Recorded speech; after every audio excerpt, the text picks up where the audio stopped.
Pernahkah Anda bertanya-tanya bagaimana para ilmuwan dan insinyur merancang transistor yang ukurannya kira-kira selebar untaian DNA? Bagaimana kita memotret transistor nanoskopik seperti itu? Nah, itulah peran mikroskop elektron yang benar-benar mengubah cara umat manusia memandang dunia mikro dan nanoskopik. Apakah Anda tidak percaya?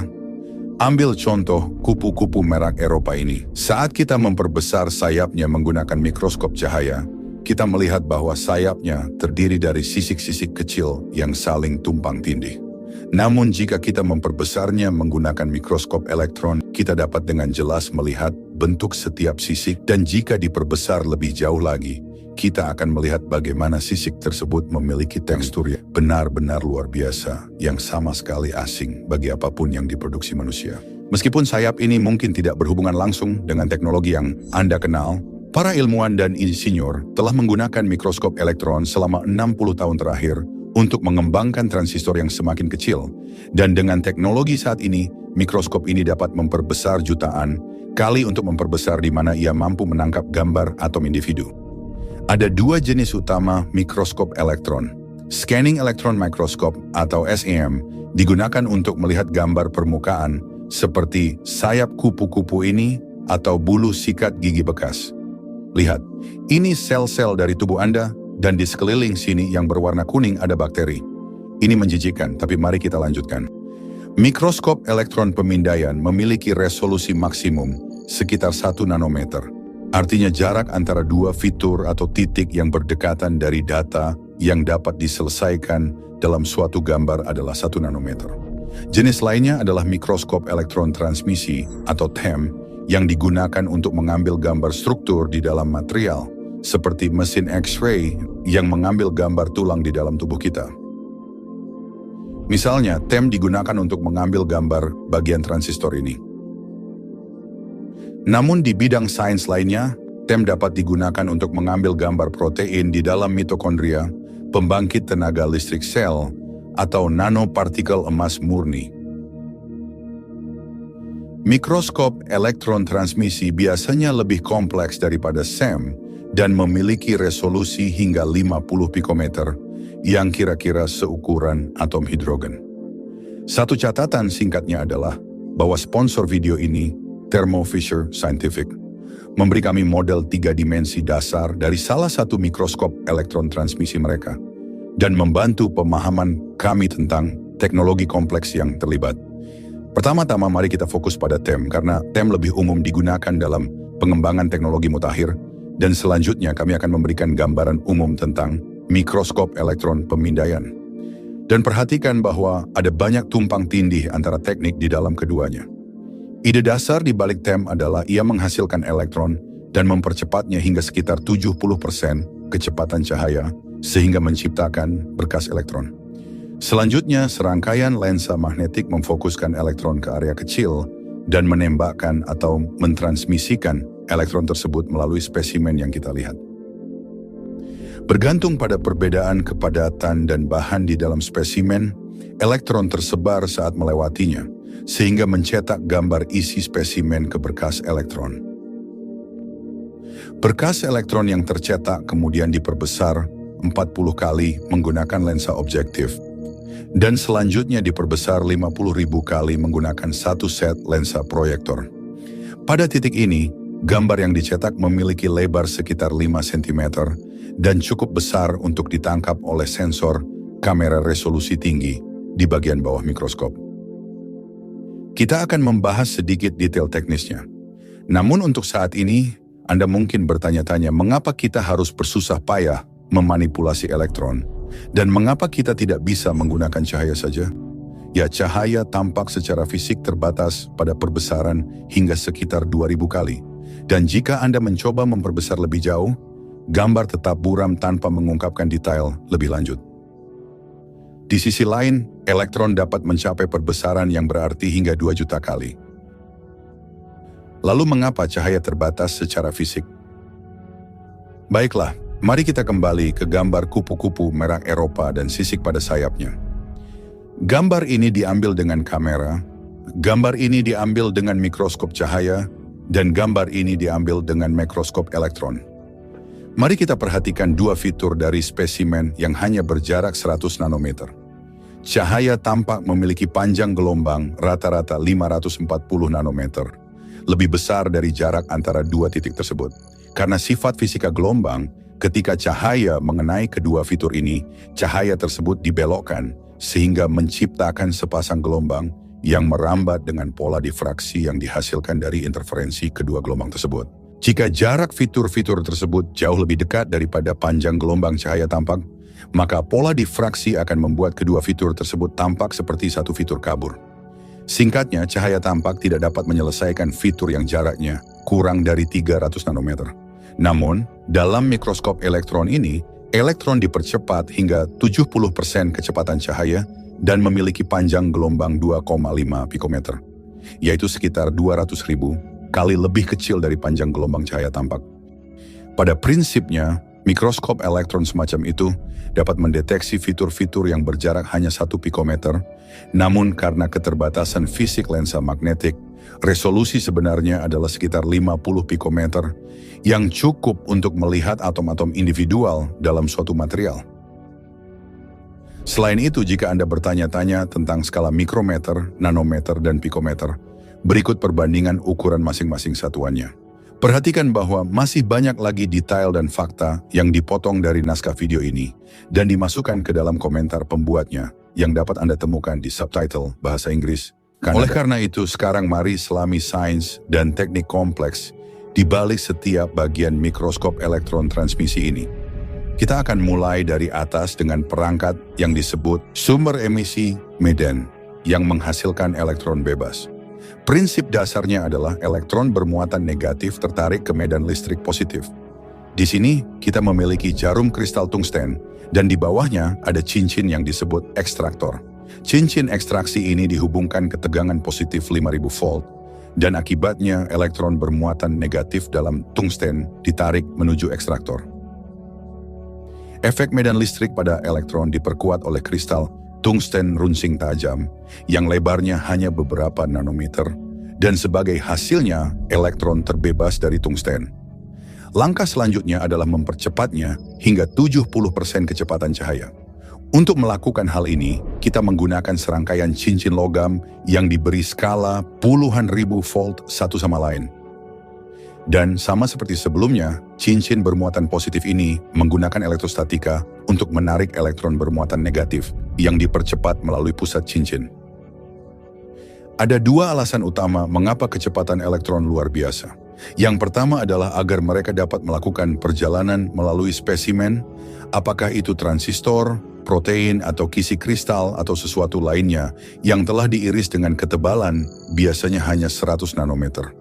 Dan kedua, seperti disebutkan sebelumnya, elektron menunjukkan sifat seperti gelombang, dan semakin cepat elektron, semakin pendek panjang gelombangnya, dan semakin tinggi resolusi yang dapat dicapai. Salah satu detail penting adalah ketika mikroskop berjalan dan elektron dipercepat hingga mencapai kecepatan relativistik, pompa vakum digunakan untuk menghilangkan semua molekul atmosfer, sehingga menciptakan ruang hampa mirip dengan ruang hampa di luar angkasa. Hal ini karena elektron yang bergerak sangat cepat akan menyebar ke arah acak saat bertabrakan dengan molekul udara sehingga merusak gambar spesimen. Sekarang setelah kita mempunyai seberkas elektron, kita akan mengeksplorasi lensa magnetik yang pada dasarnya terdiri dari 3 set, kondensor, objektif, dan proyektor. Peran lensa magnet kondensor adalah memfokuskan elektron dari sumber dan memproyeksikannya ke sampel sehingga menerangi area berukuran mikrometer hingga beberapa nanometer tergantung pada perbesaran yang diinginkan.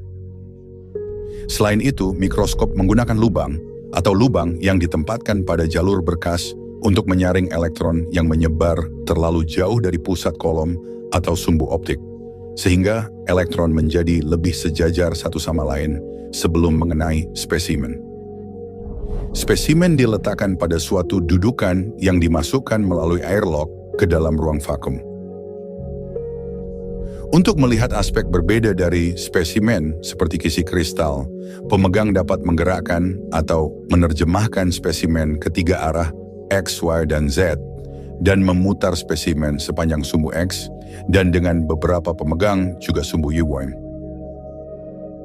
Dengan ini kita bisa mendapatkan gambar yang tegak lurus dengan fitur-fitur seperti transistor di dalamnya. Sinar yang sangat kecil kemudian mengenai spesimen yang terdiri dari unsur-unsur dan kepadatan bahan yang berbeda sehingga menghamburkan elektron dengan cara yang berbeda-beda sehingga mencetak gambar pada berkas elektron yang ditransmisikan.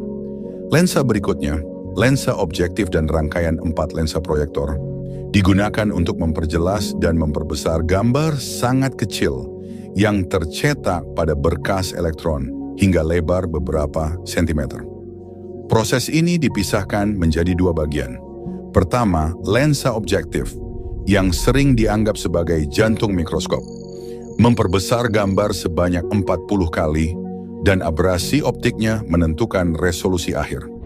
Kemudian lensa proyektor memperbesar gambar hingga 50.000 kali. Apa yang dimaksud dengan aberasi optik dan mengapa 2 juta kali perbesaran maksimum pada umumnya? Baiklah, mari kita lihat gambar 962 atom emas yang buram ini. Dengan teknologi saat ini, kemampuan TEM untuk menyelesaikan fitur terkecil tidak dibatasi oleh elektron dalam berkas, melainkan oleh lensa dan abrasi serta distorsi yang ditambahkan pada berkas elektron yang tercetak dalam gambar setelah diperbesar. Ada beberapa jenis abrasi utama seperti abrasi sferis dan kromatik yang tidak akan kita bahas lebih lanjut. Namun gagasan utamanya adalah bahwa mengendalikan berkas elektron secara sempurna bukanlah hal yang sepele dan abrasi tersebut menambah keburaman dan menghambat penyelesaian setelah pembesaran. Lensa proyektor memperbesar apa yang telah diperbesar oleh lensa objektif, termasuk abrasi tambahannya, dan pembesaran kedua ini menambah abrasinya sendiri setelahnya. Oleh karena itu, sejumlah besar ilmu pengetahuan dan teknik didedikasikan untuk mengurangi aberasi yang ditimbulkan oleh lensa objektif. Karena hal itulah yang pada akhirnya membatasi resolusi mikroskop pada skala subnanometer.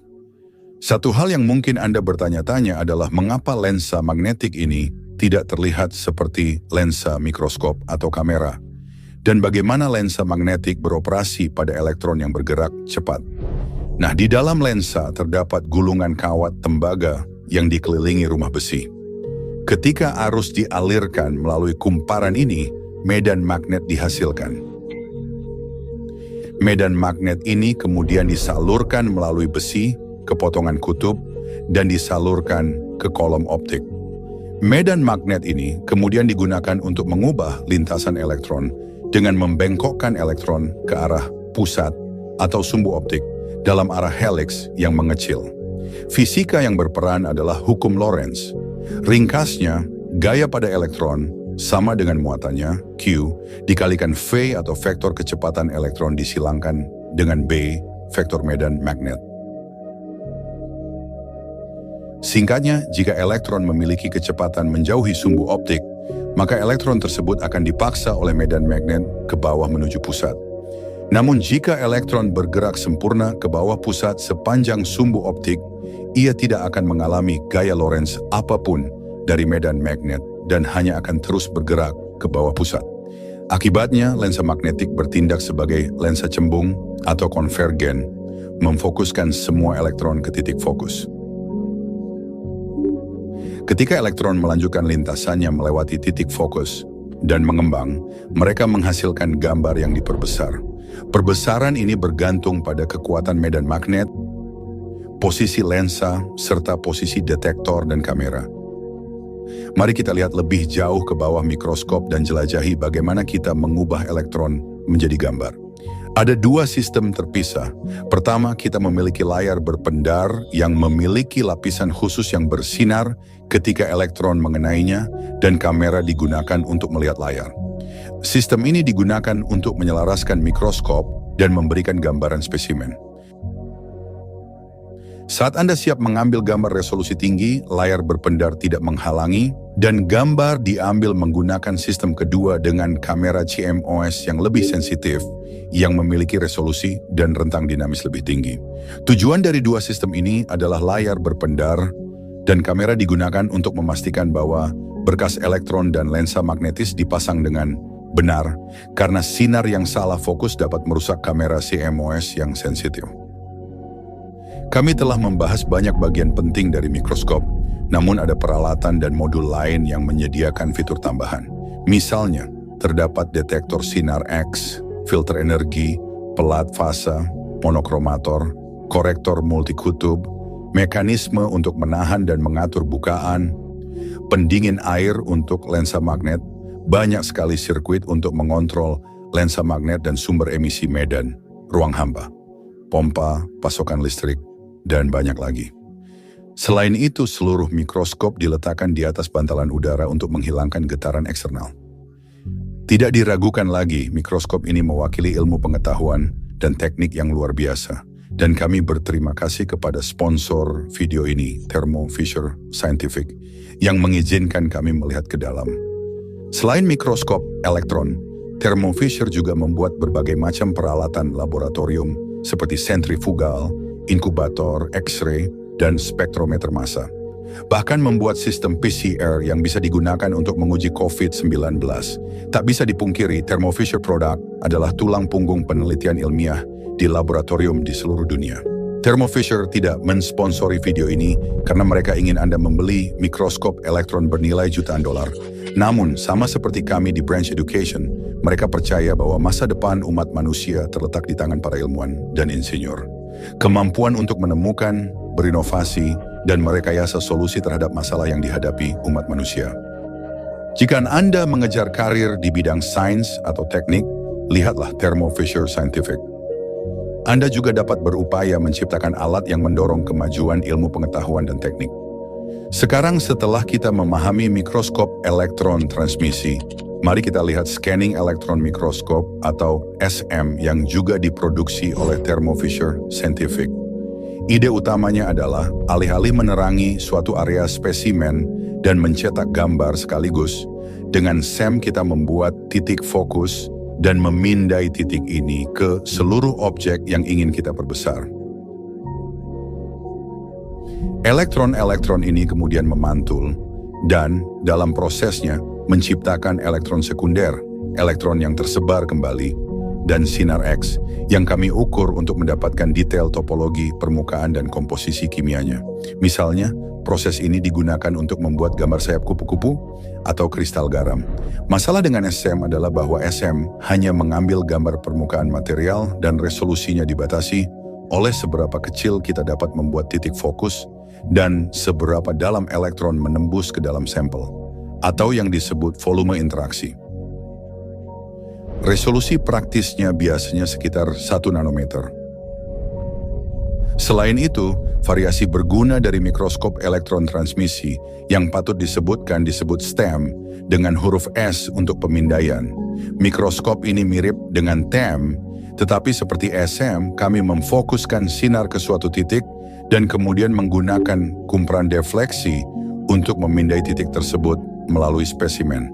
Keuntungan STEM adalah ia memiliki mekanisme berbeda dalam menciptakan kontras gambar dan bila dipasangkan dengan detektor sinar X, mampu menganalisis unsur sampel.